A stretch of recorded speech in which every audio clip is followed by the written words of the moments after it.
Hey everyone, this week's personal branding case study is all about Daymond John. That's right, Daymond John from Shark Tank and Fubu. Check it out. Hey, what's up? Welcome to Brands on Brands. I'm Brandon Birkmeyer, your personal branding coach. And today's personal branding case study is all about Daymond John. That's right.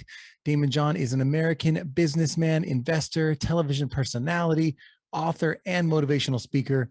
He is best known as the founder, president, and CEO of Fubu. That's For Us, By Us, Fubu, the clothing and apparel brand. He's also an investor on the ABC reality TV series Shark Tank, which I'm sure many of you have watched. Very popular show. He's based in New York City.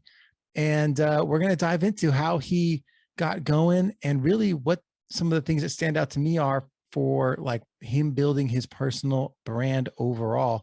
And we're going to talk about Fubu because by the time he got to Shark Tank, he was already a known entity. But Fubu is where it all got started, right?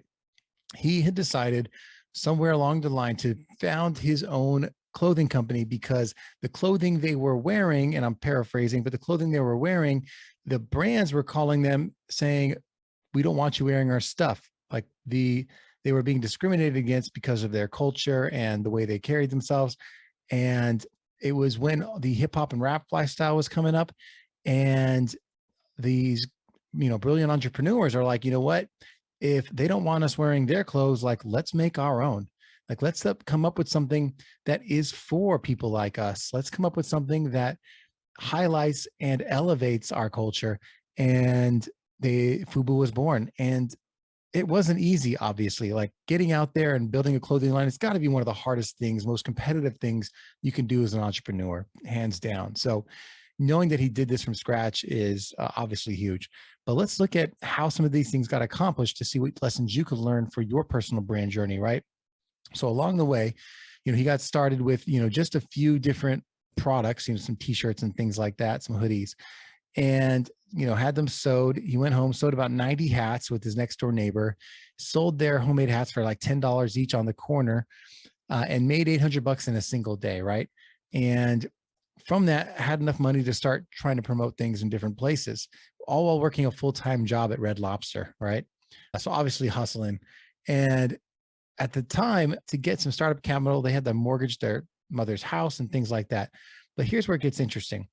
The big breaks start to come when they were putting their Fubu logo on hockey jerseys, sweatshirts, and t-shirts, and were loaning these out, about 10 of them, just 10, these hockey jerseys out to rappers to wear in their music videos. For 2 years, they did this, getting product placements in about 30 videos. I mean, how many they attempted was a much larger number, but they got into about 30 music videos, and it was the same 10 jerseys. They'd give it to them to wear, and they'd take them back so they can give to the next person. So they didn't even just let them keep them because they were working under a bootstrapped budget, right?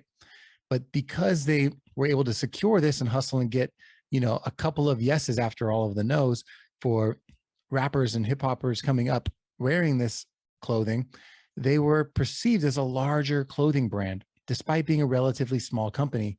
And stores started requesting their brand. So in 1993, Daymond convinced LL Cool J, a popular rapper, if you haven't heard of him, you're living under a rock. Daymond convinced him to wear a Fubu t-shirt for a promotional campaign. And then later, LL said he's going to support, and he wants to support the brand. He was offered a Gap ad, Gap clothing ad, and wore a Fubu hat in the commercial and incorporated the line For Us, By Us into his rapping. So with some of that success and some promotion along the way, John ended up receiving about $300,000 in orders, and also an offer for participating in Macy's at the Las Vegas fashion trade show, Magic. I think Magic is the name of the trade show.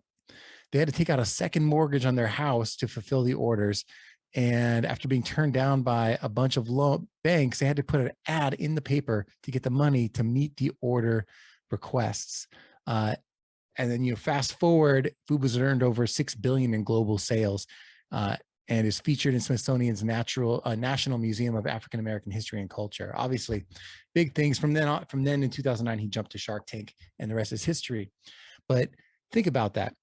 All he needed was to continue to ask the influencers in culture to put him on, right? To say, like, can you support my athletic wear, my clothing wear in your videos?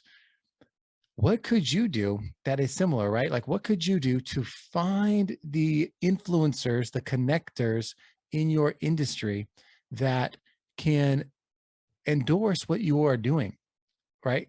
If you're a personal brand, that might just mean that you get an influencer to come on your show if you have a podcast and say, like, by association, I'm building my social clout. And you do it once and you have that asset, you have that association forever. So getting that connectivity, that's why people take so many selfies, right? They want to have that association with those people, but go even further, get a full interview with someone, and it's that much more of a relationship builder and association. And then on top of that, if you can get these people to actually like you and then promote you to their audiences that they've already developed, then you have more opportunity to be recognized and to actually sell the thing that you're selling, right? So the power of finding influential people in your niche or industry cannot be understated. If you haven't figured out who those people are, absolutely go do the research and find out who they are, how to connect with them, who do you know that knows them, and then if you had to start a show and build your way up to the biggest names, where would you start to get there? And that would be my advice for the show is, follow the example, leverage the influence of the people in your industry that have already been doing it, and find a way to build attention towards your brand in the process. If you do that, you'll be on your way. Again, one great way to do that is through the power of podcasting. If you don't have one, you should get one. If you need some help getting it started, I'm always here to help, but you can also grab my free podcasting starter kit at brandsonbrands.com/starter kit. And otherwise, just keep tuning in each week for our free content and advice. And appreciate you listening as always. And we will catch you next time. Brands on Brands.